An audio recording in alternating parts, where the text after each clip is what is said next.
In the end, those problems will impact their lifestyle. Universitas Terbuka is here to answer those problems by applying an open and distance learning system.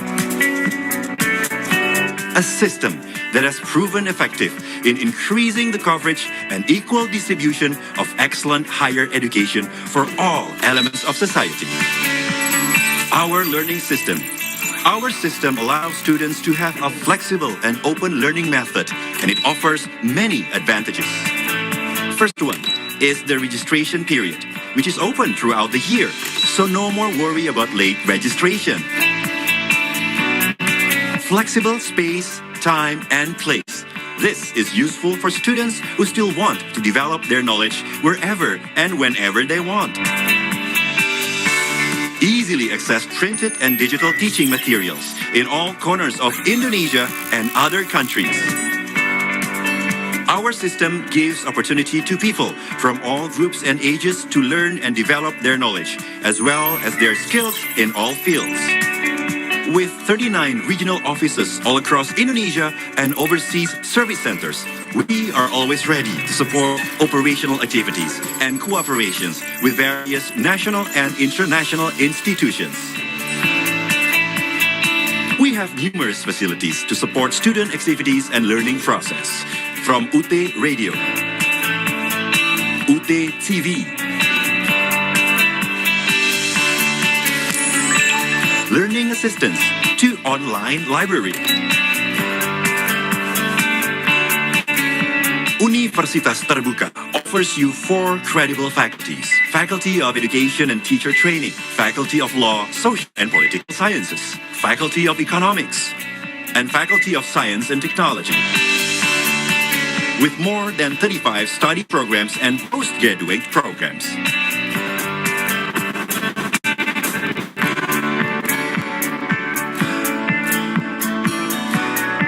Universitas Terbuka, making higher education open to all.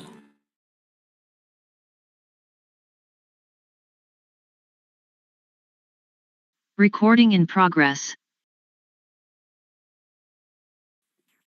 Assalamualaikum, Om Swastiastu, Namo Buddhaya, salam kebajikan, salam sejahtera bagi kita semua.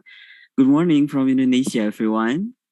I'm Fauzy Rahman Kosasih from Universitas Terbuka as the moderator, and I'm very happy to welcome you all to this online webinar. It's a collaboration between ICE Institute and Coursera. The topic for today is very important for us in facing the upcoming post-pandemic situation. Today, we are very fortunate to have 2 distinguished speakers. The first one is Scott Shireman, MBA from Coursera, and the second one is Dr. Gatot Fatwanto Hertono, M.Sc, Ph.D. from Universitas Indonesia. Before we jump to the presentation and get closer to the ICE Institute, let's watch its newest profile video. Kemajuan ilmu pengetahuan serta pandemi merubah kebiasaan kita dalam menggunakan teknologi dan internet.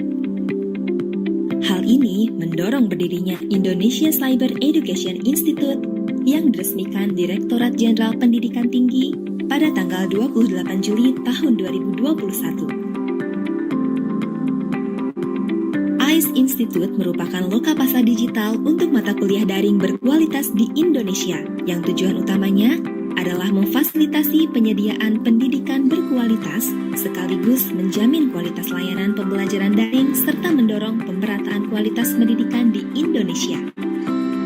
Didukung oleh 14 mitra konsorsium, mata kuliah daring yang disediakan oleh ICE Institute dapat memperluas akses pendidikan berkualitas untuk siapa saja, kapan saja, dan di mana saja dengan beasiswa Merdeka Belajar untuk semua dari Menteri Pendidikan, Kebudayaan, Riset, dan Teknologi.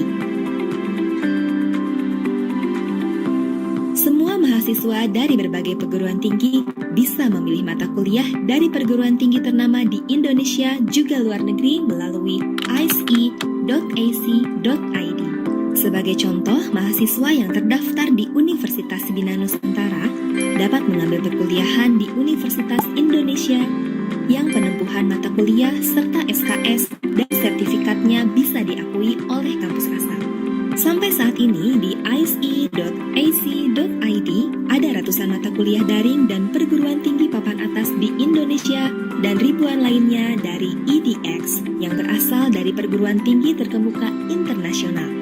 Dengan mengadopsi teknologi blockchain, ICE Institute menghubungkan semua penempuhan mata kuliah dan menghubungkannya dengan job market, sehingga menjadi satu loka pasar pendidikan daring yang terintegrasi. ICE Institute akan selalu berusaha mendorong perubahan dalam peningkatan dan pemerataan kualitas pendidikan Indonesia guna mendukung program Merdeka Belajar untuk semua.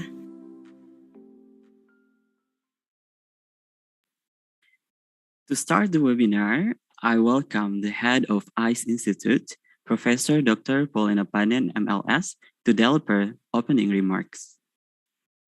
Thank you, Pak Fauzy. Very good morning to all of you. My colleagues, Mr. Eklavia from Coursera, we have been in touch all along to make this webinar successful. And the speakers, Scott Shireman from Global Head of Coursera for Campus, and also Pak Gatot from Universitas Indonesia. Once again, thank you for participating as speakers in our webinar. And to colleagues, all colleagues, higher education institutions, ICE Institute partners, and other community of higher education in Indonesia. Very good morning to all of you. Assalamualaikum warahmatullahi wabarakatuh. Once again, online education has emerged to be saving many educational practices around the globe, especially during pandemic. But we are witnessing it will be growing rapidly, and it will be enriching face-to-face learning, and we call them blended learning. So we are now moving forward, not going back to face-to-face learning mainly, but we are going forward to what we call blended learning in our educational practice. And we are so thankful that Coursera would love to share with us this morning their experience, their perception, and also their practices about providing support to a higher education community in providing online courses, quality online courses for all higher education institutions around the globe. ICE Institute would like to seek collaboration not only with Coursera, but also with everybody else in the higher education community in Indonesia, as well as abroad, so that we can enlarge our our practices, and also we can spread our wings for the betterment of higher education institutions and practices everywhere. Ladies and gentlemen, once again, thank you for all participating institutions, and also my greatest thanks to Coursera for being able to share with us this morning about the development of online education in the global world. Thank you, and hopefully this seminar will be successful and will be useful for everyone of us in education community in Indonesia. Once again, thank you. Very good morning to all of you. Wassalamualaikum warahmatullahi wabarakatuh. Waalaikumsalam warahmatullahi wabarakatuh. Thank you, Prof. Pauline. And before I invite the first speaker, there's a brief information for all participants. First, the first question and answer session will be after the first speaker finish his presentation. And the second Q&A session will be after the second presenter finishes his presentation. If you have questions, please type it in the Q&A box. For those who are watching us on UTTV YouTube live streaming, please type the questions in the comment box. Don't forget to mention your name and where are you from. You may use English or Bahasa Indonesia. Second, at the end of this webinar, the organizing committee will give a feedback from the link that we will give later. Make sure all participants fill out the form to get the certificate. The certificate will be sent to your registered email address maximum 7 days from today. Now it's time for me to welcome the first speaker. Mr. Shireman, MBA, is currently the global head of Coursera for campus. 20 minutes is your time for presentation, please. Great, thank you. Let me bring up my screen.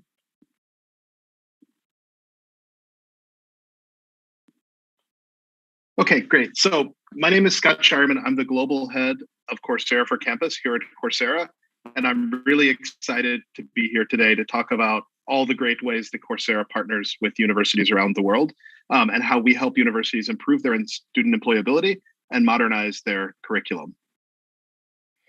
So first off, want to start, as was mentioned, we're going through quite a disruption in higher education.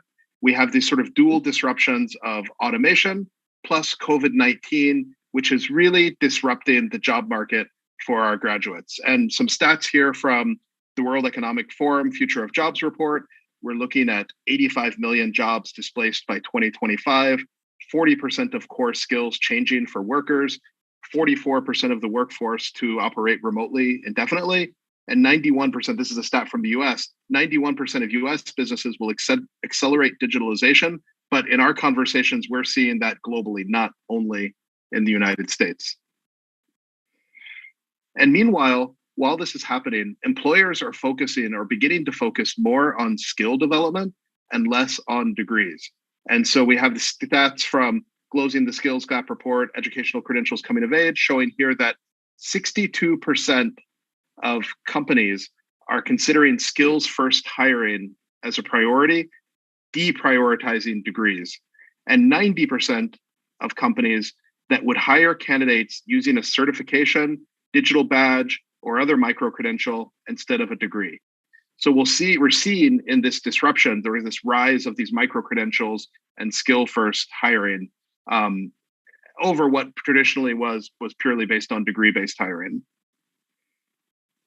And so what this means for higher education is that it really must adapt to this new digital world.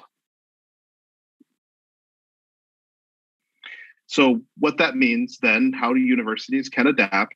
So as was mentioned earlier, so one of these is growing blended teaching and doing so in a way that will increase learners' participation and collaboration, actually creating something better than what we had before, not just place shifting or trying to duplicate what we had before. Another way that higher education must adapt is to prioritize student employability. And to do this, allow learners to gain international certifications and professional accreditation, deliver more entrepreneurship and digital skills. A third way higher education can adapt is by improving affordability, right? We have seen universities around the world where adopting online courses has allowed them to cut their costs in half compared to before on a per credit hour basis. And then the fourth way that universities must adapt to this new digital world is by better supporting faculty development, assisting professors to gain the latest industry knowledge to help them deliver lessons with confidence, and to assist professors to write quality research and journals. And so I'm not able to, there's going to be time for Q&A at the end, but I would just love it if people could chat out while I'm talking. Are you seeing these trends at your universities? And if what trends are you seeing? I would just love it if you want to type in the chat as I'm talking. That would be really great to read that when I'm finished speaking. Okay, so what is Coursera? We are a learning platform for the digital world.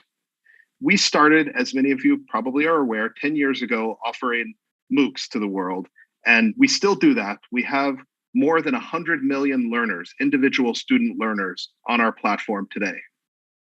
We also have more than 250 world-class university and industry partners producing content on our platform.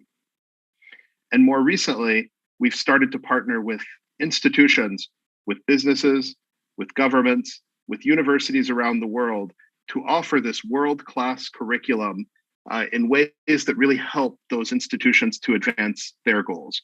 So we see ourselves at the center of this triangle of individual learners, world-class education institutions, and then other institutions that partner with us to use that curriculum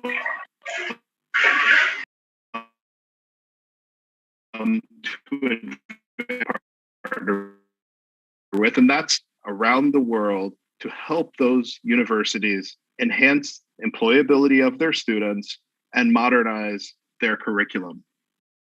I'm going to stop my video because I got a note that my connection was unstable, so we'll see if this helps. All right, so how do we do that? So the first thing, we have world-class content, more than 5,000 online courses and credentials from top universities and companies. We have private authoring that enables faculty that work with us to create their own projects, assessments, and courses on our platform in a way that's much easier to do than was previously possible. We have job-ready skill development to help your graduates using Career Academy or skill sets develop the skills they need for jobs today. We have hands-on learning through our guided projects, programming assignments, and in-course assessments that enable students to master skills with these flexible hands-on learning tools. And we have a scalable platform to deliver high-quality, low-cost online learning at scale with academic integrity, student support, and a fully offline mobile experience. And so, really, as I mentioned, there are two ways that universities partner with us to use Coursera. One, and I'll talk about this first, this is something new, Career Academy, last mile career training to prepare your students for in-demand digital jobs with role-specific instruction from industry leaders like Google, Meta, IBM, and more. And then the other way, which I'll talk about a bit later, is by helping universities to modernize their curriculum, either with blended courses where faculty take our excellent course modules and integrate them into their university courses, or by offering standalone courses departments can use to enhance their curriculum or add specializations in emerging technologies. And I'll talk about all of this in more detail in a moment. But first off, I wanted to talk about Career Academy because I'm really excited about this. This is actually not launched yet. It's launching in May at our conference on May 4th, but I'm really excited. I think this is going to be transformative for universities around the world. So Career Academy is a platform that will help to prepare students for in-demand jobs. So we will connect students to role-specific expert instruction from industry leaders like Google, like Meta, IBM, Salesforce, and more. We will enable students to earn a valuable professional certificate with no prior experience required. And we will help students to explore digital careers, master critical skills, and stand out with employers to really help students land that first job in a lucrative digital career. So then first off, Career Academy, I want to highlight, it is made up of these professional certificates from some of these world's leading brands. So you see on here, Google, Meta, IBM, Salesforce, Intuit. The idea behind this is if a student wants to learn about social media marketing, who better in the world than Meta, than Facebook, to teach them about social media marketing? If a student wants to learn about IT support or project management, who better than Google? Similarly, for data science, cybersecurity, who better than IBM? And for sales operations or sales development, who better than Salesforce to teach those students what they need to learn? And so we've seeked out the experts in the world to develop this curriculum. We've partnered with hiring managers at those firms and other firms to really make sure that we are including the skills and these certificates that students need today to get a job out of university in one of these jobs. And we've built this curriculum to be entry level. meaning that students can start with no prior experience and master enough, at least enough to get an entry-level job, master this curriculum. The other interesting thing I think that's very cool about these programs is that we've also included guided projects. These are hands-on learning programs, about 1 to 2 hours in length, that will allow students to explore real-world problems with real-world tools. You can see some examples on this slide, like forecasting COVID-19 cases using MySQL Workbench, using financial big data with MongoDB and Apache Spark, and on and on. These are real-world tools, real-world problems. And we think this is very important because at some point, no matter what students do as far as skill mastery and credentials, they're going to sit in a room with an interviewer who's going to want to ask them questions and make sure they've actually done real-world problems, because companies increasingly want to hire workers who can solve their problems from day one. And we think by giving the students opportunity to work through these real-world problems, they'll have something to talk about when they go into their interviews, things that they've actually done, tools they've actually used that will really align well to what companies are looking for. The third thing I want to highlight about Career Academy is the way we've organized the content. Students are not overwhelmed by a catalog with thousands of courses. Instead, we show them these entry-level digital careers like data analyst, IT support specialist, project manager, and so on. We have about 15 at launch. We'll have more as we go. So students will just need to pick which of these careers interest them. And that's how they will sort of dive into the content. So it's more about what students sort of our ambitions are, and not that they need to figure out and navigate our catalog, which we think is going to be a much better way for students to discover their content. And here's an example of a student.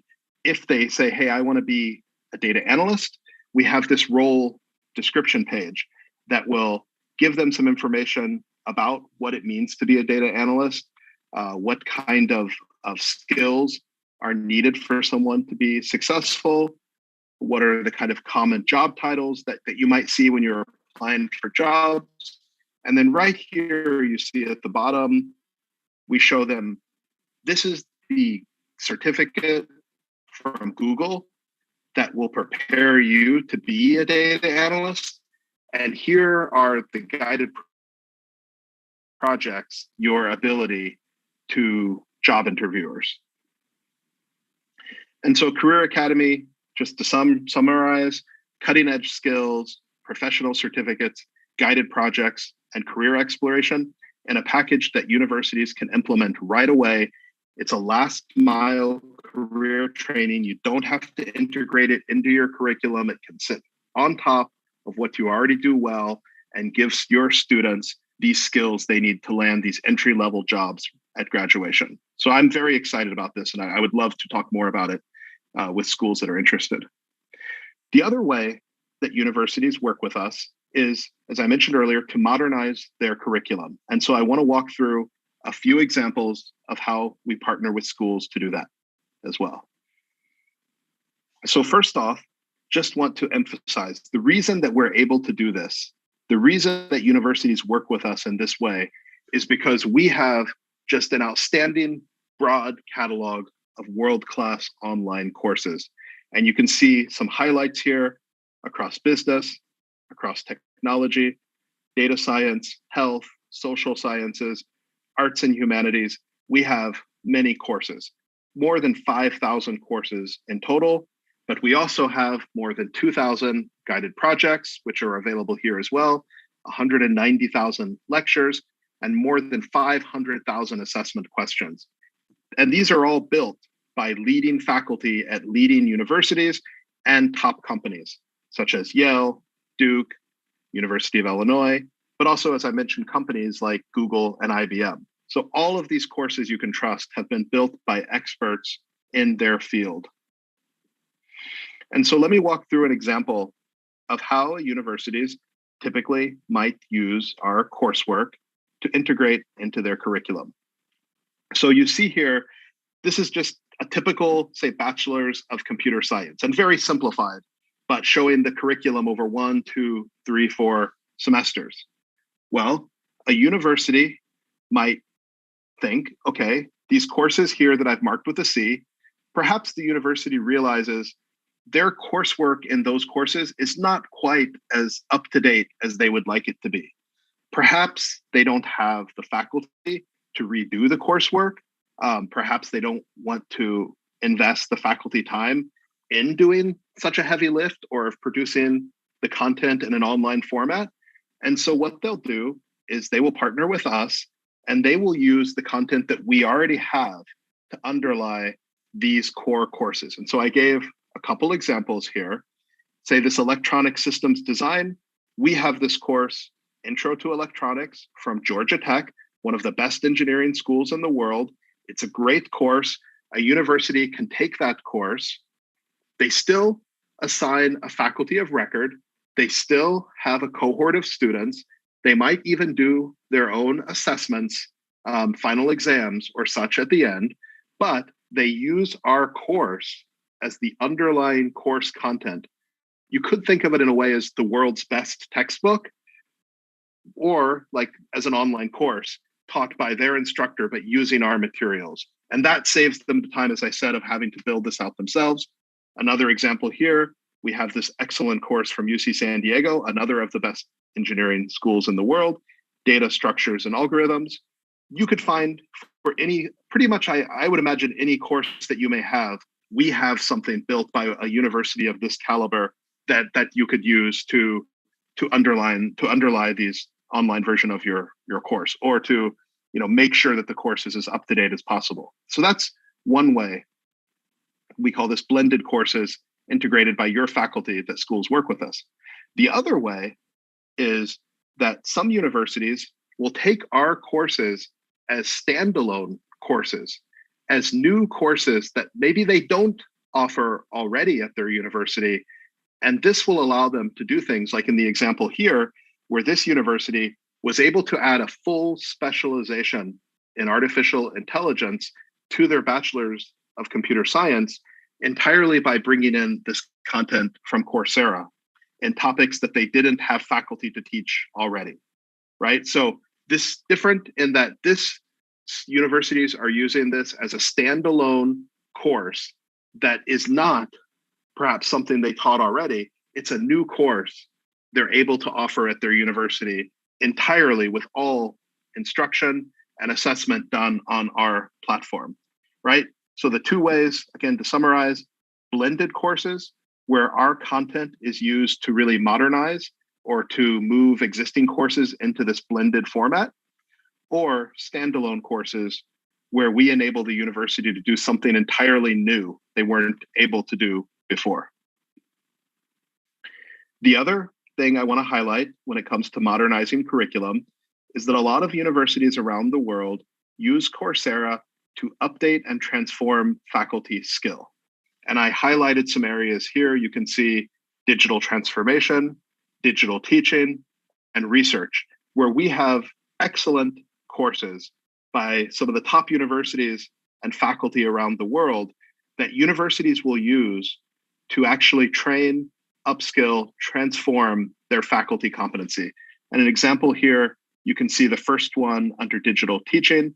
We have this course, Learning to Teach Online, developed by University of New South Wales in Sydney, right? So we have universities will use these courses to train their faculty to do things, to adapt to this sort of changing world. Okay, and so just to summarize, and then we can move on to Q&A. Coursera for Campus, we're a platform that universities use to enhance their student employability and modernize their curriculum. We do this by helping universities to offer cutting-edge curriculum that solves for curriculum gaps by integrating our world-class content from top universities and industry partners. We help universities to empower their faculty to promote blended learning with our content and faculty-offered projects, assessments, and courses.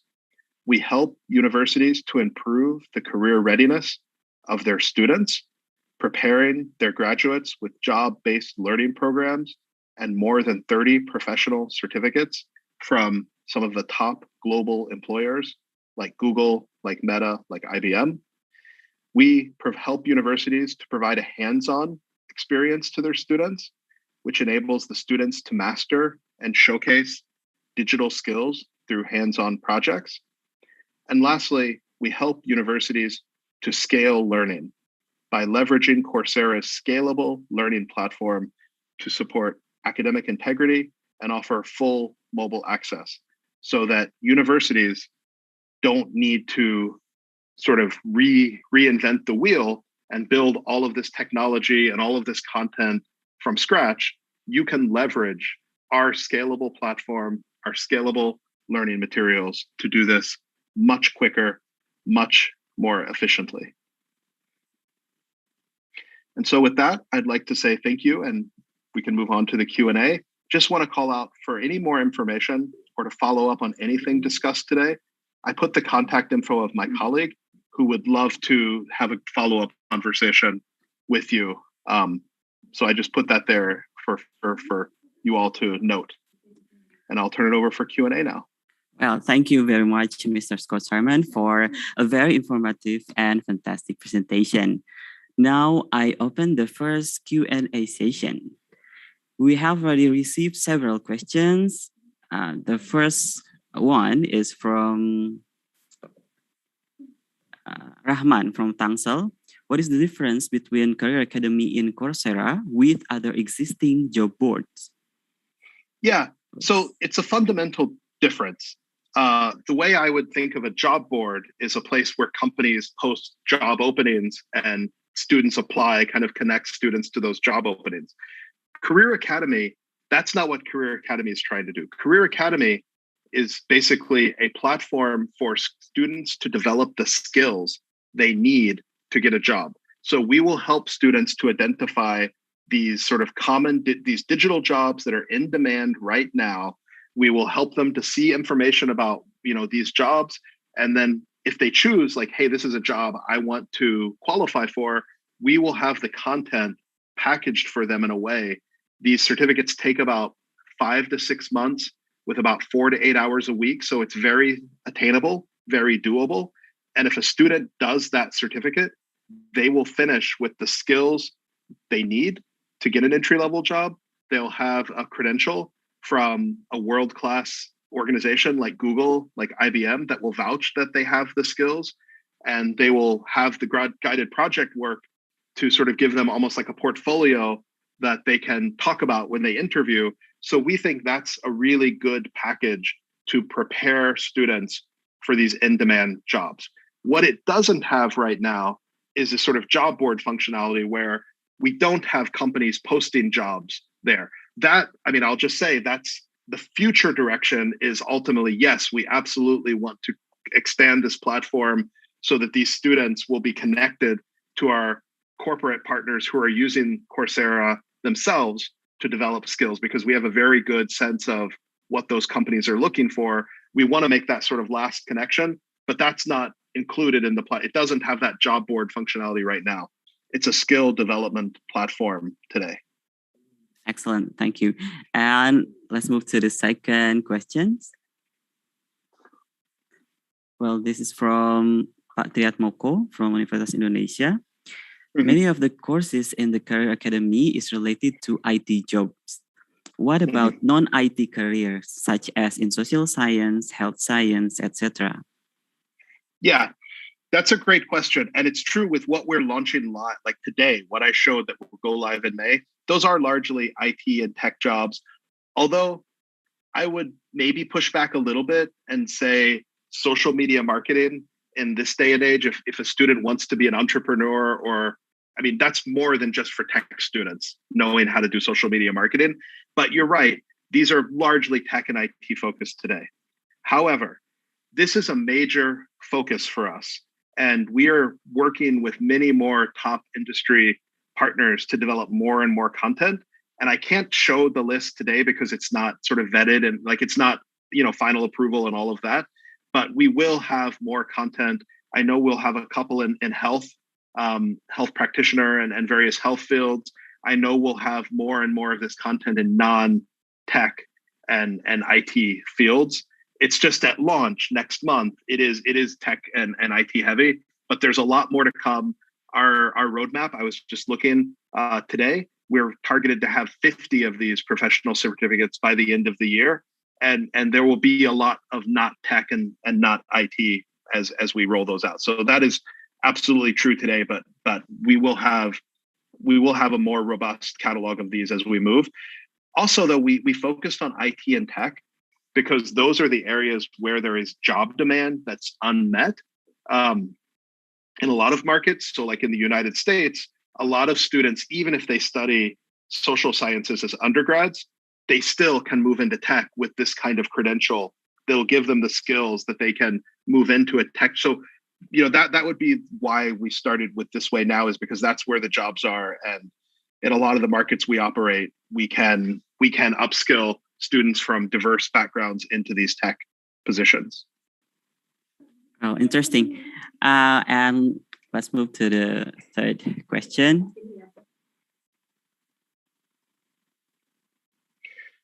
Yeah, how to maintain quality assurance in your platform. So I'm assuming this is asking, how do we maintain quality assurance? And I would say a couple ways.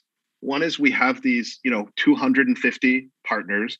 We have, among them, there is a board that's made up of these schools that are constantly sort of vetting any new partners. They have to be approved by our existing partners for any new partners to come on board. They're also looking at content, looking at setting standards for what content can and can't be on the platform to make sure we don't have content that our partners aren't proud of. We also have big data here, right? I mean, we have 100 million learners, and we ask, our learners at every stage of every time they're completing an assessment, they're rating that assessment, and they're rating the courses. And so we have a lot of data from our students telling us where, the courses help them to learn or not. And then also we have those several thousand institutional partners who are sort of vetting from the corporate side. So we have companies who will use our content to upskill their staff, and they will also tell us, hey, this is effective or not.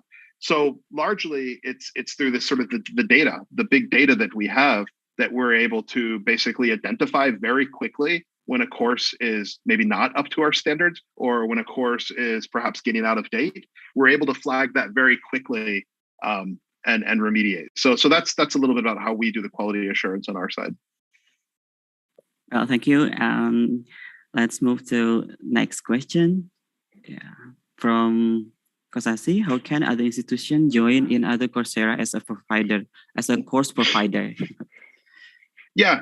So this is a tough question, because we actually, as me in my role, I don't make the call on whether or not a university can put its content on our platform, on our public-facing platform. As I mentioned, our content partners, our existing university partners, and our corporate partners, we have a board made up of our members, and any new university or corporate partner that wants to be, put content on our platform has to be reviewed and approved by that board. And so if that's something a university is interested in, I would be happy to make a connection with the team that does that. But I would say that's a pretty long process, because we want to have this quality assurance. And I'll also say at this time, they're largely only looking for partners who can bring something, unique or different that we don't have right now, which is often like degree programs, especially in markets where we don't have great universities, producing degree programs in that market. And so that's really what they're looking for. On the other hand, though, Coursera for Campus, where we partner with institutions, that's very different. Like, we can partner with universities right now to figure out how we can best use the platform to help that university advance its goals. But that would be different from sort of the public content partnership. Tuh kan beda Thank you. Kan kalau mau masukin mata kuliah. Yes, sorry. And let's move to next question. Okay. Yeah, this question is from Professor Chan Basarudin. How do you prepare students to cope with such a high obsolescence rate of skills needed by the workplaces? Will there be different strategies across disciplines of study or level of programs? Mm-hmm. Yeah, so I didn't show in my presentation, but we have a product called Skill Sets that I think is actually perfectly aligned for this challenge of continuing education. We talk in the US. So I came from a university background. I was at UC Berkeley for 10 years and at Northwestern University before that in the US. And in the US, we talk a lot about the 60-year curriculum, right? So the idea that universities need to sort of take this responsibility to prepare students for careers that will last 60 years. And what that means is these students, maybe every 5 to 10 years, will need additional sort of skill development or upskilling or reskilling because their skills will get obsolete fairly quickly. And so we do have some products to partner with universities in that space. And I mentioned skill sets. So skill sets are, I didn't show it, but it's very cool, is a way where students can identify a job role, like maybe a senior data analyst. They can do a level set on our platform to see where their skills are right now. And then the platform will recommend courses to the student that will help them get to the goal that they identified, the job role goal they identified. So this is different than entry-level careers, where we think Career Academy is really great for entry-level careers, where you kind of want to start from zero and get students to a level where they can get a job. And then skill sets are really great, where students come in with diverse sort of existing skills, and they need to figure out how to sort of upskill or reskill to continue to advance their career. So would be happy to set up a call to show you skill sets separately, because I didn't show it in this I didn't have enough time in this presentation. But I think that's a really good answer for how can a university help its alumni or its community, because universities also serve their communities, to keep their skills up to date as their careers last 60 years. So we definitely have an answer in that space. So interesting. Yes. And now we've come to the last question. Yeah, from Prof. Togar Simatupang. Mr. Scott, can I say that you have two market segments, students and employees? Meanwhile, for students, Coursera is more about helping facilities to increase employability. However, there are also students who take courses for credit scholarships. How do you manage pricing for these two student segments? Mm-hmm. Yeah, so I would say for any questions about pricing, we'd have to have a conversation with my colleague Shah, whose contact info I showed, or feel free to chat to me and we'll make sure to get connected. But generally, we partner with universities to help. So we have our impact through universities, right? So we will partner with a university to help that university accomplish its goals. So one of those goals we know is employability. So that's why we have Career Academy, which we can offer to universities to offer to their students to solve that issue. But for this question of students want to take credit courses, absolutely, we can also partner with universities to offer these sort of blended or standalone courses that they can offer to their students, and the university can then put their credit on it, right? I mean, that's up to the university, but we can certainly partner to deliver the content. And we're pretty confident, having done this now for a couple of years all around the world, that it's going to be significantly cheaper for the universities to deliver this way. Even using their existing faculty, maybe their faculty could teach more courses because the content is sort of there and ready to use or whatever. But we've seen this, and so that's a way I think that universities could perhaps then pass on some cost savings to the students who are using that use case. But absolutely, for anything related to this pricing, it would really be a conversation about we'd have to understand what the university is trying to accomplish, how many students, what content, all of that. But we do this every day, so we would be happy to have that conversation to figure that out. Okay, well, we still have time for one more question. I see that there is one more question in the chat box. Yeah, it is from Pak Imam Salehuddin. Dear Scott, in your opinion, do you think, is there any potential digital divide in the use and effectiveness of the Career Academy? And if so, I'd like to know more about Coursera's commitment for bridging that divide. Yeah. So I think Career Academy is partly our sort of solution, we hope, to this sort of digital divide. I mean, we're talking to universities all around the world, not only, you know, the rich countries, but like all around the world, where we're seeing Career Academy is helping to sort of meet this need of there just aren't enough students graduating with the skills. Like, companies will say this, that, you know, they cannot find enough students that have the skills they need for these digital jobs all over the world, right? I mean, I do work in Southeast Asia. We have a lot of work in India, in the Middle East, in Sub-Saharan Africa. These are common problems all over the world, in addition to in the United States and Western Europe and you know, Northeast Asia. And so I would say, like, the need is there. It's pretty universal. And, you know, we want to partner with universities to address this in a very affordable way. I mean, our goal would be that a university could offer Career Academy to all their graduating students and really help, you know, all of their students to land in these lucrative jobs. The other thing that we think the time is right for something like Career Academy is because with the rise of remote work, students aren't necessarily limited. Their opportunity isn't necessarily limited by where they are, but more by what skills they have.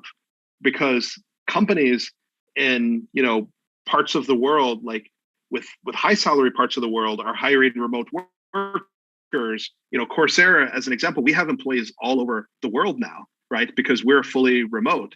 And I think that trend is another thing that will help. If the students are able to develop these skills that are in demand, they can work like anywhere. I mean, they can, even if there aren't jobs available in their local country or their local region, there are jobs available in the world that need these skills, many of which can be done fully remotely.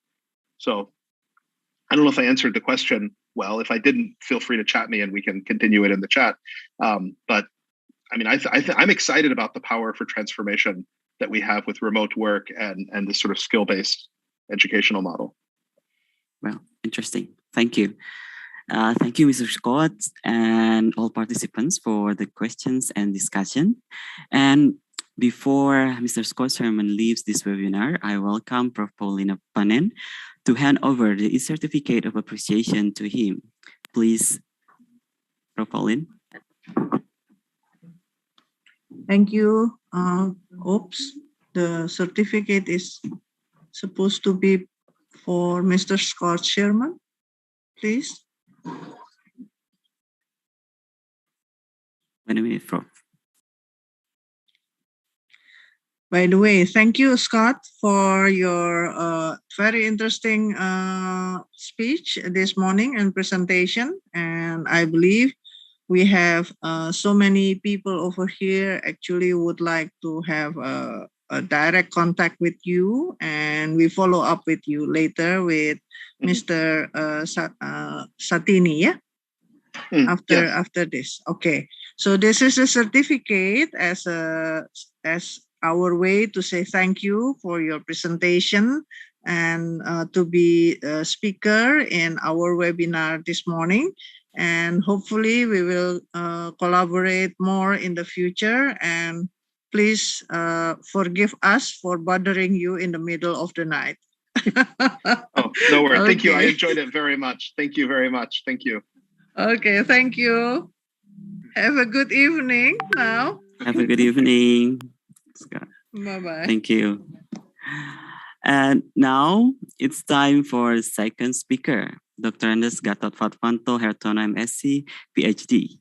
He is currently serving as the Director of Academic Development and Learning Resources of Universitas Indonesia. 20 minutes for your presentation, Pak Gatot, please. Okay, thank you, Mas Fauzy. Assalamualaikum warahmatullahi wabarakatuh. Waalaikumsalam. Very good morning, everyone. Good morning, Prof. Pauline, and also good evening to Mr. Scott Shireman. And I would like also to thanks to ICE Institute. I think this is the second time I was invited to give a presentation in a webinar. Okay, let me share first.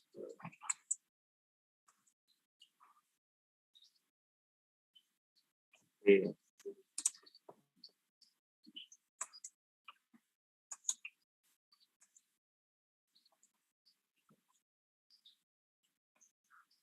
Can you see, Mas Fauzy?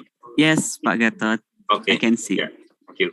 Yeah. I think if you don't mind, I would like to turn off my camera because I just got a warning that my internet connection is unstable.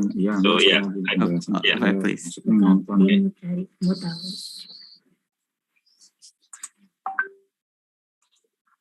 Okay. So I will start with the presentation.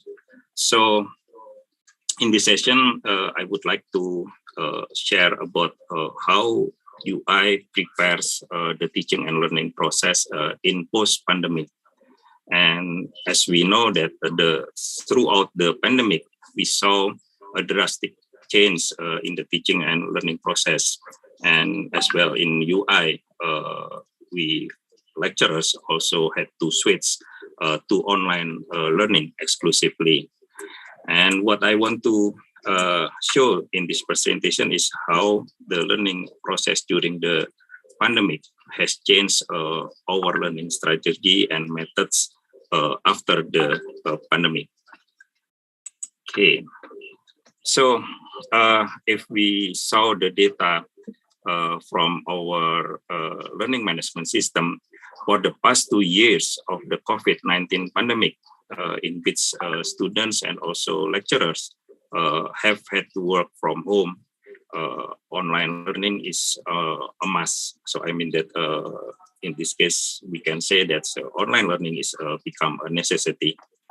We can see here to this two graph, the number of courses in UI learning management system, what we call in UI as a must or e-learning management system, in the first years of the pandemic has drastically increased by almost threefold.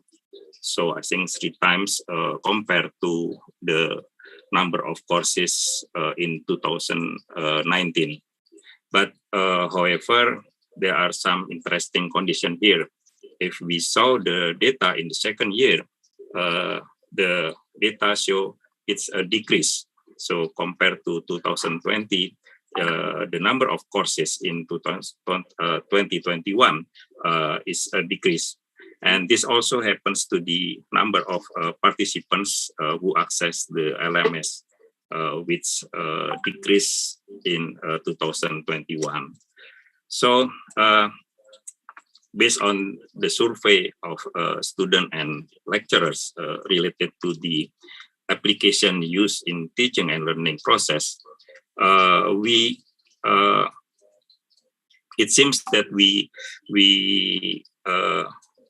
guess that in the second years of the pandemic or in 2021, we found that LMS is not the only application used for online learning. So it seems that lecturers already know other synchronous applications like Zoom or Microsoft Teams or Google Meets to use the interaction synchronous other than using learning management system. So in September or in almost at the end of 2021, we conduct a survey on students and lecturers. So the aim of this survey to obtain an information on their preferences for online learning, along with its benefits and challenges or obstacles. So we can see here that from the data on preferences, we have seen that lecturers most prefer to implement teaching and learning process through synchronous interaction. What I want to say here is that they would rather be mirroring what they do in class to online activity. We can see on the first, in this box, red box, we see that all of the preferences show that students more prefer to have asynchronous interactions compared to 100 asynchronous activity. On the other hand, from the student side, they prefer a blended learning. We can see on this on the red box here, they prefer blended learning or mix between full online or face-to-face, and it also shows that they are more receptive for of online learning, although they will still require some form of the face-to-face interaction. So we can see here that most of the percentage tends to the right or skew to the right sides to full online.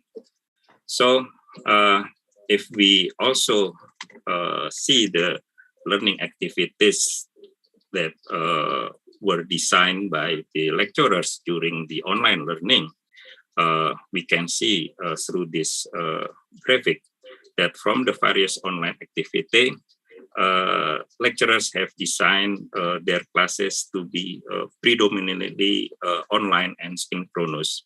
So moreover, during discussion, lecturers also show prefer to have a synchronous in group discussion. You can see from the four area here that synchronous are much preferred compared to the other asynchronous activity. And also we can see here related to the this area.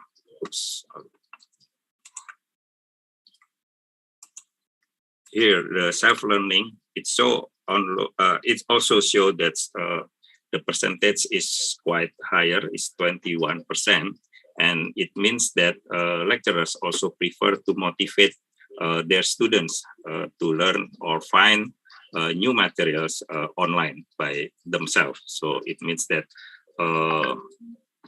students have chance to do a browsing or to search on the internet any subject or any material that's related to the topic that's discussed in the class.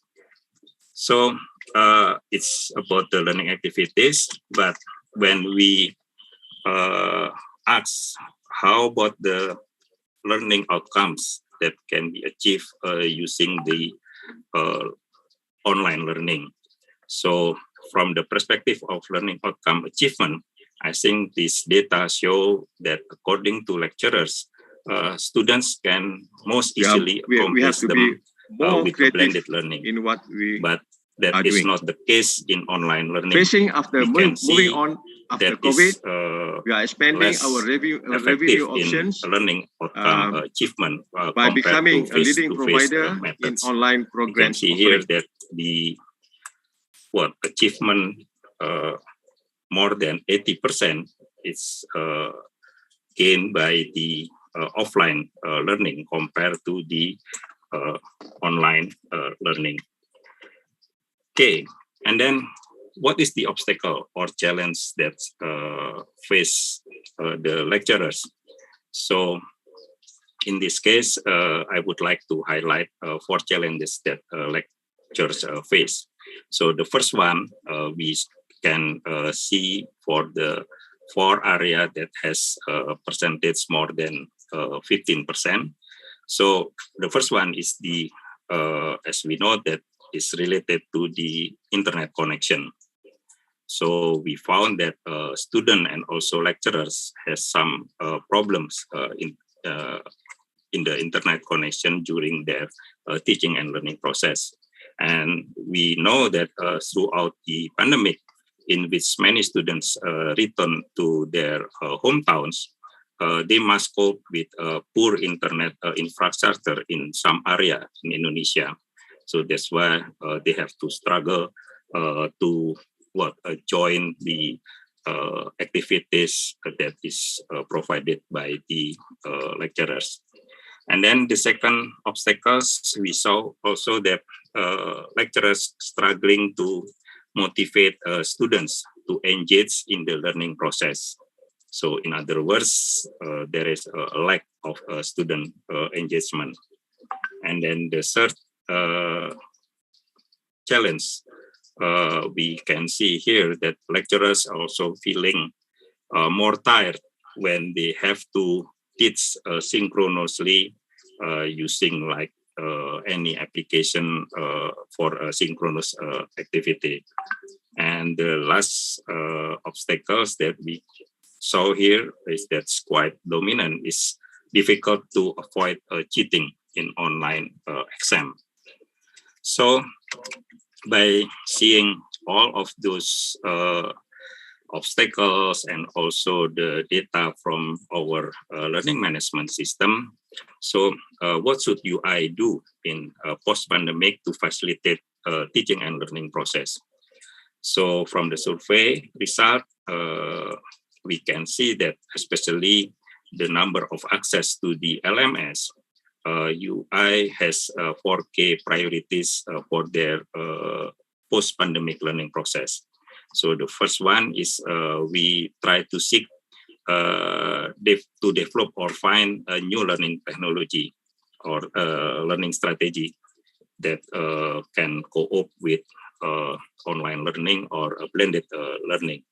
And then the second strategy is we plan on improving our IT infrastructure, especially by providing a cloud server for our MOOCs and also strengthening our local server capacity. And the third one of our strategy is we hope we can expand the accessibility and amount of learning content. So we try to increase the number of MOOCs collection and also the open content that can be accessed by students, not only for UI students, but also for other students from other university and also elsewhere in other countries. And the fourth strategy is we try to aim by providing a capacity development in human resources. So if we see in terms of learning strategy, we will encourage lecturers to implement more blended learning by designing effective learning strategies, such as using a flipped learning that can facilitate teaching and learning process online and face-to-face. And we also will provide auto-proctoring systems to minimize cheating on online learning or distance learning. And in order to facilitate some lab activities remotely, especially in distance learning program, this year we chose several study programs to develop a prototype remote lab that can be controlled by implementing Internet of Things or IoT and also virtual reality. As we can see here in this picture, there is some students try to do like lab works using a virtual reality that is already established by the Faculty of Nursing. So the student from Faculty Nursing, they already try to do lab work using a virtual reality. And then in terms of the number of learning contents, we have developed MOOCs of various subjects. And these MOOCs are expected not only be used by UI students, but also will be available for students from other universities in Indonesia and elsewhere. As we know that UI has joined ICE Institute since it was established and already contributes more than 15 courses in ICE Institute. And there are 4 MOOCs are available in English. So it will be ready to offer in other platform abroad. So I think we will try to put it in X platform. And this year we also plan to have a collaboration with Coursera, and expected we can put some collection of MOOCs in Coursera platforms. We already have a discussion with Coursera, I think, to establish this collaboration. And as the open contents itself, UI already has a wide variety of video-based open content with various topics that can be accessed freely. And so far, we already have more than 400 content items in totals. And this year, we will add more up to 250 open contents. We hope that it will add more than 250.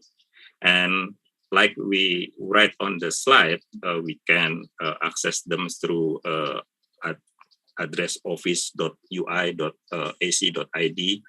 freely. So everybody can access it and see all the video for free. And in order to prepare the lecturers and also students with new learning strategy or a new technology in teaching and learning process, we have conducted some training for lecturers and students, and training in development MOOCs and conducting online and distance learning is regularly offered every year. So we already conducting this MOOCs training and also e-learning training since 2019, I think. And in pedagogy, we also have several forms of training for lecturers, in which we can see that various learning methods, how we manage classes, and how we design assessment and evaluation are giving on those training. So I come to the conclusion. To conclude what I have shown in this presentation, I want to say that after a pandemic or post-pandemic, I think UI must prepare and do several things to accommodate the new normal in the teaching and learning process. As we see here, there are 3 points here. So the first point is, in the future, I think teacher and learning process will be held in blended learning. So combination between face-to-face and online learning. And the second one, we have to provide more collection on MOOCs and open contents that can increase access to enrich the teaching and learning process. And the third point, we have to provide more reliable IT infrastructure to ensure a quality learning process. Okay, I think thank you very much. That's all. So back to you, Mas Fauzy. Thank you very much, Pak Gatot, for an interesting presentation. And now we are ready to open the second Q&A session. The first question is from Rahayu. Is there any new policy from UI to accommodate the changes of a post-pandemic situation? Should I answer now? Yes, please. Oh, okay. One by one. Yeah. Okay, thank you, Bu Yanti, I think, or Bu Rahayu. Yeah, yes. I think for the policy or UI policy in terms of the policy that support the new post-pandemic education, I think there is no specific or special regulation or specific policy, but we just try to follow the policy that is already established by the Director General of Higher Education. So in this case, we have to comply with the new SNDT, Standard Nasional Pendidikan Tinggi. So, and then for the distance learning and online learning, we have to comply with that will coming in the, I think in the next, I don't know, in the next few weeks or a few months. It's related to the distance learning. So in this case, I think we still use the same regulation or policy that's already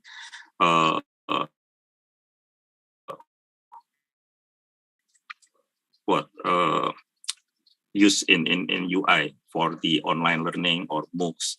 But for the strategic plan to increase the number of MOOCs, in our strategic plan, we already cascading the number of MOOCs that's already cascade to every faculty. So it means that every study program has to produce their MOOCs in order to increase the number of collection, the MOOCs collection in UI. Well, thank you, Pak Gatot. And let's move to the second question. It is from Kosasih. You presented the gap between lecture and student online learning mode preference. How your institution handle the gap? Yeah, I think if we see the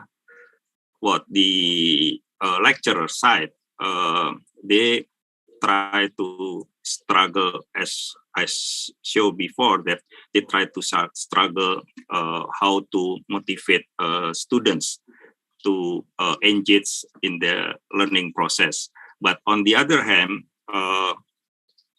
students also found that they have some difficulties to catch all the material provided in learning management system or any interaction that is conducted used online because their condition, I mean that the infrastructure condition in their local, I mean their area. So in this case, we in UI we try to give like some guidance for the lecturers how to develop a course or MOOCs that can give more motivation for students to more engage with the content. And on the other hand, we try to provide more infrastructure or better facilities for online learning that can be easily accessed by the students. So not only for like a video conference or by or using the learning management system, but we also try to provide other application that can be accessed by the students to engage to the all the activities and contents in online learning. So we try to narrow the gap between these lecturers and students. Well, thank you, Gatot. And we still have another question. It is from Yona, Jakarta. Has the situation in the last 2 years of COVID-19 affected the quality of learning? Yes, thank you, Ms. Yona. I think this is a good question. But what we found, if we just see the result, I mean that the score or the percentage of the pass in every course in the last 2 years, it seems that a lot of students get a high score in their courses. But we don't know exactly because we don't conduct or make evaluation based on the quality assurance about the online learning, especially the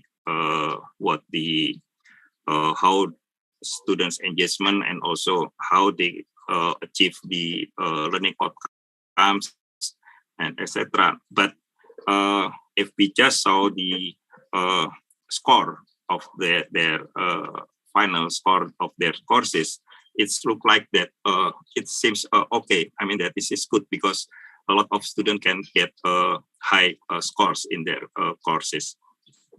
The number or the percentage of the fail in the courses is quite minimum. I think not too many students fail in their courses during the online or during the last 2 years. Thank you, Pak Gatot. And let's move to the next question. Yeah, this question is from Siti, Jakarta. You shared the open video contents are produced by UI. Can public use them in their teaching learning process?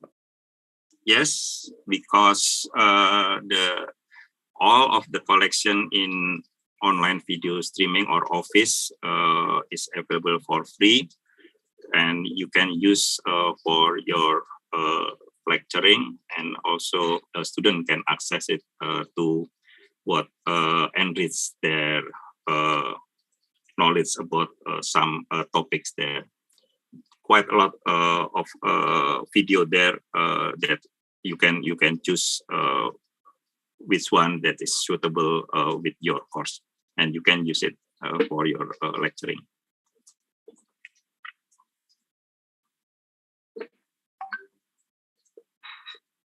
Well, thank you, Pak Gatot. And we still have another question, Prof. From Togar Simatupang. Pak Gatot, is M.Sc open to non-UI students and is it paid? There was a survey about learning outcomes based on your presentation. Is LO achievement worse online? And finally, what is the annual budget for M.Sc? Whoa. Yes. Yeah. Okay, thank you, Prof. Togar.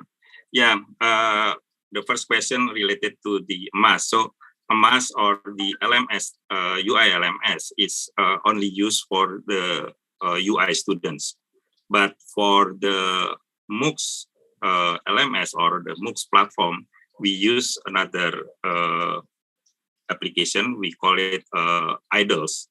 So it is abbreviation of Integrated Distance and Online Learning System. So you can access this through idles.ui.ac.id.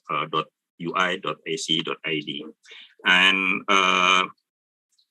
in some MOOCs in IDLES, it's offer, some of them are free, so you can take the courses there freely, and some of them are also as per paid. So some courses are offer not for free. And then, can I see the second question? Wait a minute. Friends, can use display the question from Prof. Togar again?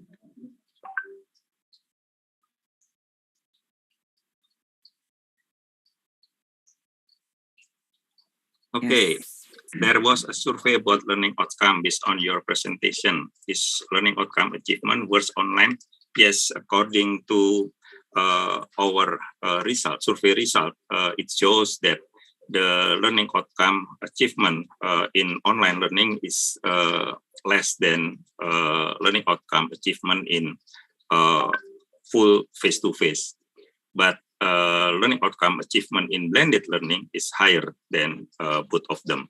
So that's why most lecturers and also most students, they prefer to have blended learning. And that's why in the future, we try to encourage more lecturers to have blended learning in their courses. And for the final question, I think the final question is about the annual budget. Yeah, the annual budget for M.Sc. Yeah. it's difficult to answer. But as you know that this year, to strengthening the M.S. application system itself, we try to make more features to the application, like we provide like learning analytic tools, and also like for the proctoring, automatic proctoring, and also I forget there are some features that are planned to embed to this M.S. And for this for those application, we already allocate more than 3 billion rupiah to develop all the features. Well, yeah, and I think and as you know that our M.S. is based on a Moodle, so I think it's open source. So we try to develop or modify the Moodle to cope with our needs. So I think the cost is not too high. I mean. Oh, thank you. I think it's already answered the question from Prof. Togar. And we still have time to accumulate the questions from our participants. The next question is from Dadun Kohar. Based on your data, that blended learning is the best learning that was proved by the highest score. Why? I think it actually needs more preparation. Yes, I think you're right, Pak Dadun. That's why every year we have to conduct a training to teach the lecturers how to develop a course that can be implemented in a blended learning.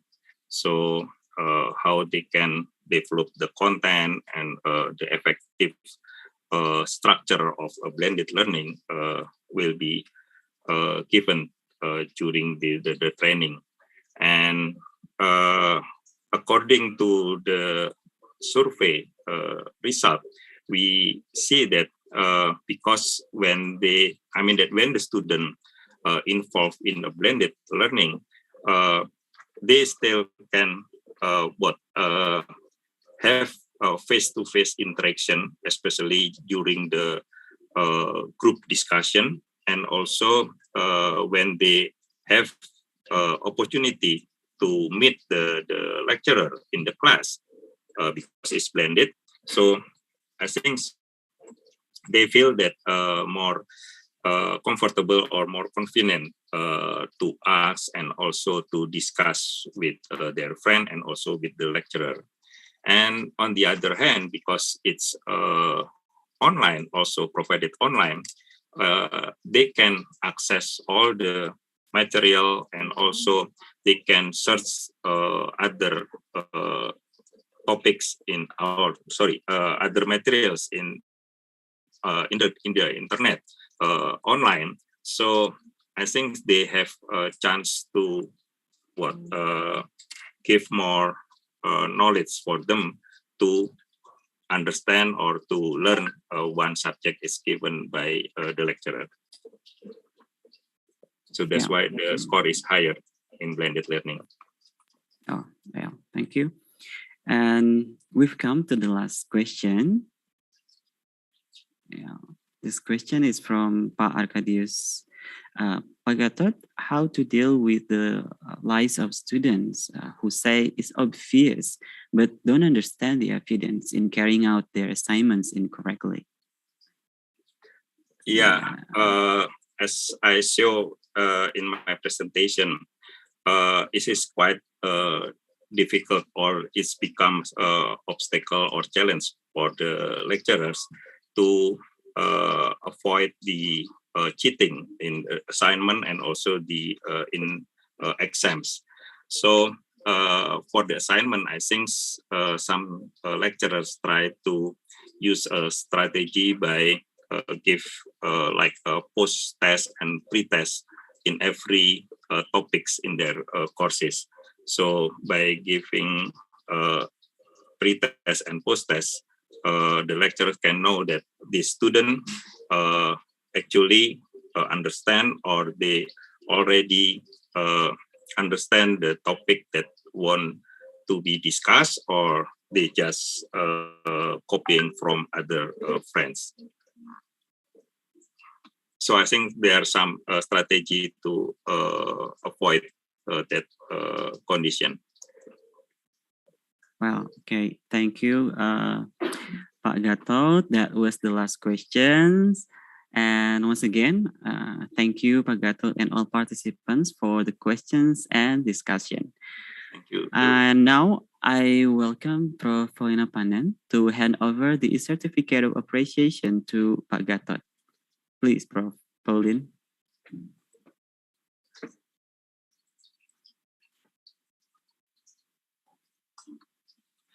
Okay, Pak Gatot, thank you very much for your participation and collaboration in this webinar. And hopefully we wish you much success to M.Mas and your endeavor in Universitas Indonesia. And hopefully our collaboration will go stronger ever after. Thank you again, Pak Gatot. Thank you, Prof. Thank you, Pak Gatot. And now we've come to the end of this webinar. On behalf of the organizing committee, we'd like to thank our speakers, Scott Shireman, MBA, and Dr. Gatot Fatwanto, Hertono, M.Sc, Ph.D, for their great contribution to this event, which will be very, very fruitful for preparing a more quality and equitable post-pandemic education. We'd also like to thank all participants from Indonesia and other countries for joining today's webinar. Last but not least, please follow our social media account on the Instagram, Twitter, Facebook, and YouTube. Thank you all. Have a nice day. Happy Ramadan. Stay safe and healthy. Bye-bye. Bye. Thank you.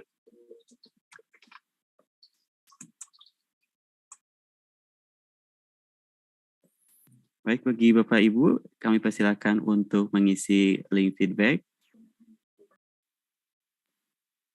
Iya, atau dengan scan barcode yang tampil di layar. Bapak Ibu yang join baik melalui Zoom maupun YouTube live streaming, kami persilakan untuk mengisi link feedback untuk nanti kami akan kirimkan e-certificate ke email yang sudah diregistrasikan oleh Bapak Ibu. Jika ada kendala dalam mengakses link ataupun barcode, kami persilakan juga untuk memberitahukan kepada kami. Terima kasih.